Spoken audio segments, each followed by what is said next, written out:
When you're desperate for a place to live, you sometimes ignore the red flags. I wish I hadn't.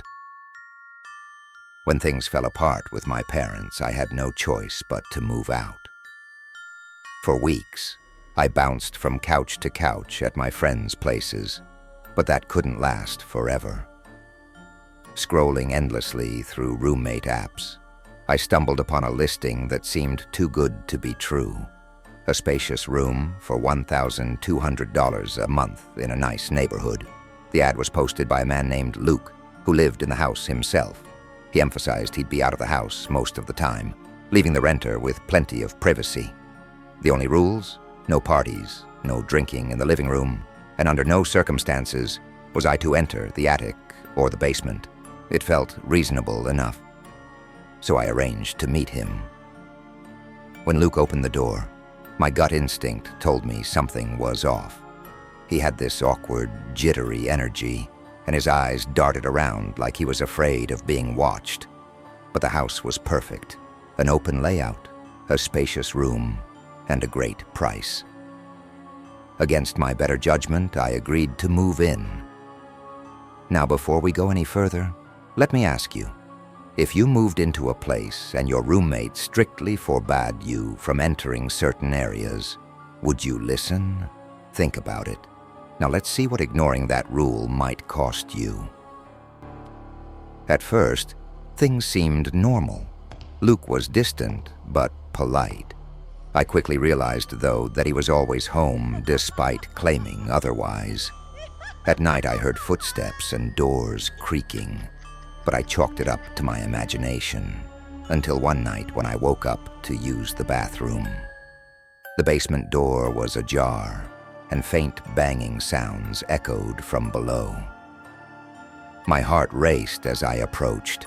From the top of the stairs, I saw a dim light and shadows moving at the far end.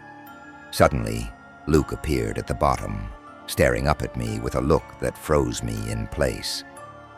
"Shut the door," he snapped. I obeyed, retreating to my room, my mind racing with possibilities. What was he hiding down there? Days later, I came home to find my bedroom door unlocked. My clothes were rifled through, and my closet door was ajar. I knew Luke had been in my room. When I confronted him, he denied everything with a blank stare that made my skin crawl.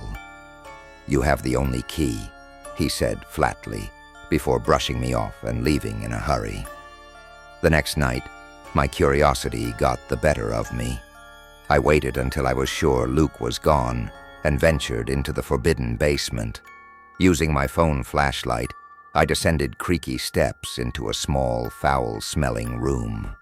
There was a couch in the center and cardboard boxes stacked in the corners, but what caught my attention was a locked door. The stench was overwhelming, like decaying meat. I pressed my ear to the door and thought I heard faint scratching. Panicked, I fled back upstairs. At 3 a.m., I woke to the feeling of being watched. My blood turned to ice as I saw Luke leaning over me in the dark. His face was inches from mine, and his eyes burned with something unhinged.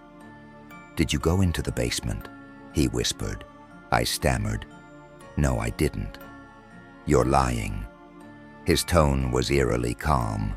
He stood, holding up an empty hand as if to signal something I couldn't understand. "You should find somewhere else to live," he said before slipping out the door. I packed my things immediately, but before I could leave, I demanded some of my rent money back. He handed me a stack of bills through a crack in his door, his pale hand lingering for just a moment too long. Even in that small gesture, there was something disturbingly calculated about him. I drove away that night, never looking back. To this day, I don't know what was behind that basement door. But I don't think I want to. You are requested to take care of this. Always trust your gut.